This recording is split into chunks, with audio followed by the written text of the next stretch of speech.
This is Ronita the scooty trainer in Durgapur. এই মুহূর্তে ফ্রেমে আমরা দেখতে পাচ্ছি সায়ন্তী নন্দীদিকে, একদম নিউ স্টুডেন্ট, একদম স্টার্টিং পিরিয়ড চলছে।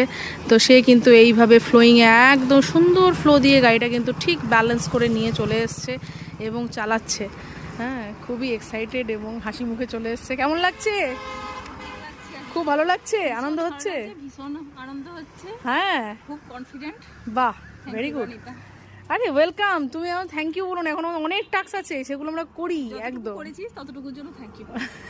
ঠিক আছে, ভালো লাগছে তো? ভীষণ ভীষণ এটা আমরা খুব চাইছিলাম যে যত তাড়াতাড়ি ফ্লোয়িং হয়। দেখো, একটা সব কিছুর জন্য না একটা নির্দিষ্ট একটু সময় লাগে।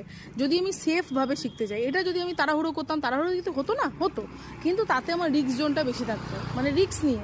আর এটাকে আমি নিশ্চিন্তে রিস্ক ফ্রিভাবে মিশিয়েছি। যেখানটায় মনে হচ্ছে যে আমার হট লাগছে বা মনে হচ্ছে যে আমি ওভার করতে পারবো